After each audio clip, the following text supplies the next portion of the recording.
Well, let's talk about the difference of two people, Senator Bernie Sanders and Senator Elizabeth Warren. Now, why am I talking about these two individuals? Well, this is an article from Politico, and at the very end of the article, it starts devolving on how Bernie Sanders is pushing people to the left. But for the most part, I will say this. It is acknowledging that Bernie Sanders has been more progressive in regards to dealing with regime change wars and how we are dealing with, and how Bernie Sanders is basically being embraced by more far left and progressive world leaders than Warren ever has. In fact, I think Warren hasn't got a single support from any progressive or left-leaning leader overseas. So Bernie Sanders' revolution has gone global as the Vermont senator battles Senator Elizabeth Warren for the left wing of the Democratic Party.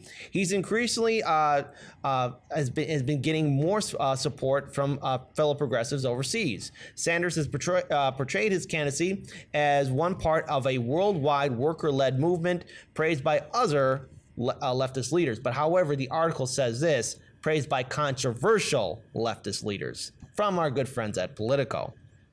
Sanders' foreign policy views are a clear mark of distinction from Warren in the race, in which their domestic agendas are viewed very similar. Really? And then how come she backpedaled away from Medicare for all? I don't know. Maybe I'm being blind. Something about Australia. Yeah, something about Australia. So left-wing leaders around the world see an ally in Bernie Sanders. From Bolivia's Luis Inácio Lula da Silva recently thanked him for his solidarity, and Bolivia's ousted president called Bernie Sanders his ally, but have not publicly embraced Warren in the same way. Bernie is the only candidate who has a comprehensive foreign policy vision to stand up to the growing movement of anti-democratic authoritarianism. Thank you so much. I screwed that up. We got tongue-tied. Yeah, and find solidarity with working class people around the world. In many cases, share common needs. Sanders has made clear during his campaign that he shares many of the left wing's long-held critiques of American imperialism, from opposition to clandestine interference across the world, but particularly in Latin America and the Middle East, to disapproval of the American military's global footprint. Also, the article then goes on to state on how Bernie Sanders has been clear on acknowledging that the war in Iraq was a complete waste of time and resources, how he voted against it. And also, the article mentions that Warren has had a much more hawkish approach towards countries like China and Russia, and has been more resistant to having talks with Assad in Syria and North Korea. So there we go. I'm trying to think how Wolf Blitzer would phrase it, and I think that I figured it out. Bernie Sanders is supported by countries whose leaders are on the same planet as Russia is. Yeah. How dare he have the support of those individuals? Yeah. And also, again, the article mentions how, especially when an interview that she did in talking about Bolivia, when she has been talked about Bolivia, Warren initially drew scorn from some people on the left with a safe statement calling for new elections. Pressed a few days later by The Intercept for a Young Turks video on whether it was a coup, she definitely said it sure looks like that. Also, I want to point out that in 2013, Sanders was one of the few liberal senators to vote against John Berman to head of the CIA, citing his concerns about drone warfare and civil liberties, while Warren voted him in. Sanders was also only 2 of no votes, along with Republican Rand Paul, on a 2017 sanctions bill aimed at Iran and Russia and North Korea. So again, at the final end, the article, and I highlighted this, some progressives argued that Sanders' efforts have pushed Warren and other candidates leftward on foreign policy, and they hope he continues to do so. And Warren, and then it goes on to saying how Warren, Pete Buttigieg, and Biden are slowly changing their positions in regards to regime change wars. Guys, want to get your thoughts on this? I think I wanted to circle back and cover why is it such a negative thing that Warren calls for new elections in Bolivia. That on its face seems reasonable. There's consternation over the validity of this vote. Why don't we get a good, accurate poll of the people of Bolivia and find out who they want to lead their government? And here's why that's incredibly nefarious. It is, in fact, the OAS, the Organization of American States, which, again, is largely a soft power wing of the United States particularly in our hemisphere. They're the single largest power in the OAS. They fund much of the OAS, and the OAS largely acquiesces to their agenda repeatedly. And it's the OAS that is the one that is making the claim that the election was not on the up and up. They are not providing evidence to that effect. They're making that claim. And because that statement lends credence to something that is so obviously false and so repeatedly used to undermine the validity of a foreign government at the behest of the Americas. Also, we got a super chat from Kauai LPS YouTube star. Will Hard Harry join your crew soon? Does he mean Biden? I don't know. I don't know. I'll elaborate, please. Okay, so let's keep going on this. So the big reason that this is a very important article is that we talk a lot about domestic policy with Sanders and Warren, and Sanders is the original, while Warren is, that thing that's been photocopied 10 times. And it's like, it looks like it from a distance, it looks pretty similar, but, it's all watered down. Bernie has the IPAs and the small batches, and Warren's your Bud Lights and such. Anyway, on foreign policy, Warren's quite quiet, and she has been for quite some time. We have her votes, which, as Kip pointed out, aren't the most beneficial for her if you're coming from a progressive point of view. Well, Daniel, there's something I want to add on to that. Yeah. Okay, first, let's talk about voting record. Warren voted in favor of Trump's increase of the military budget. She did that. Yeah.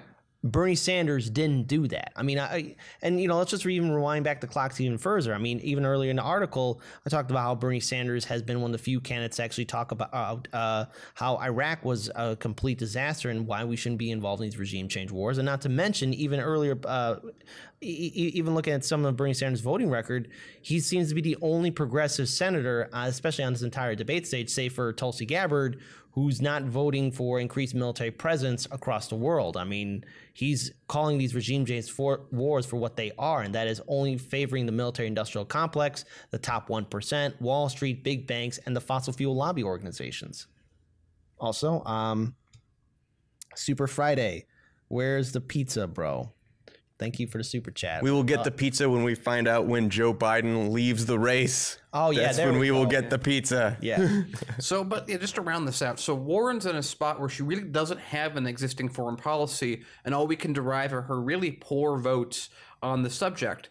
And now we can kind of assume Warren doesn't have the strongest spine, let's say that pleasantly, when it comes to really most issues, but in this case, the issue she doesn't talk a lot about. So when we're talking about, again, this court, or just what are we going to do with regime change? How are we going to look at things? Are we going to still look at things, the world stage, as a board game where it's zero sum, just like we did in the medieval era when it came to Warren and what have you?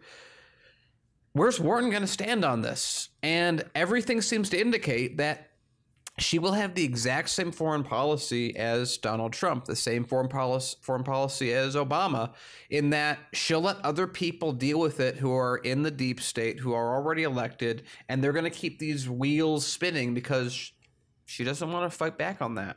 Yep. And Paul. Looks like we got Audit Press as a super chat, who is a Trump voter for Tulsi Gabbard. Hashtag Tulsi body count. I don't know what that's a hashtag a reference to. That's a joke with the Clinton body count. Oh. Yeah.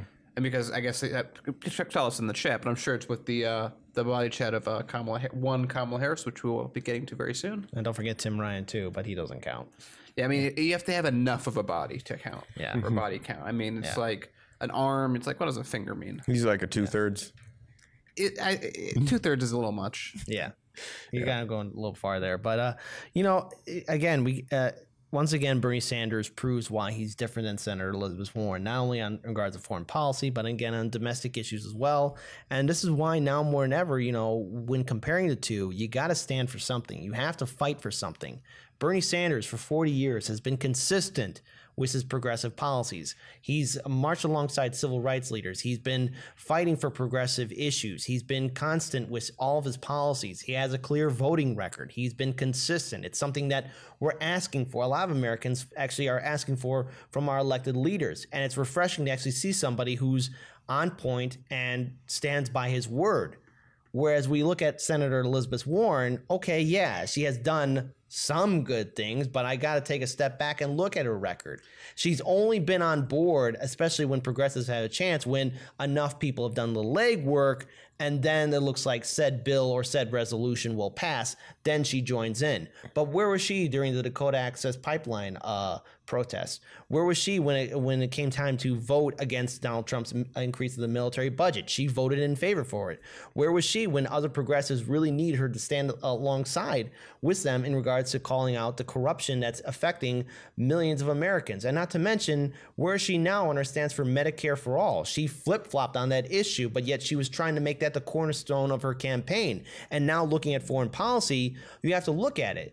If Senator Elizabeth Warren should be elected, will she continue the same kind of policies that were done under George Bush, Clinton, George Bush Jr., Obama, and now Trump? I mean, will she continue that legacy on? And I have to say, maybe, yeah, she looks like she could.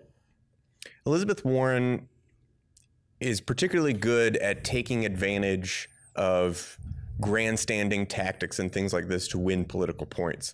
Her political instincts, however, have a little bit of a mixed track record. Think like the Pocahontas stuff and getting the DNA test was not a political winner for her. I mean, she fell for that trap right away. Right. She's like what I'm saying, her instincts aren't always great, but she is good at winning those political points. The thing that we need her to be good at is spending those political points to advance a policy agenda, which she has shown almost zero aptitude at. Yeah. So there's that. So it's interesting in that sense. I think it's probably a good final note is Warren actually has a very similar marketing edge that Trump has. Trump is really good at self-marketing and kind of creating an environment where he can create a mess that he can do well in, whereas Warren could take advantage of things that, like Paul said, people have already put the legwork into and then say, look at me, I was here all along I was here, even though I just got here and I didn't really help at all.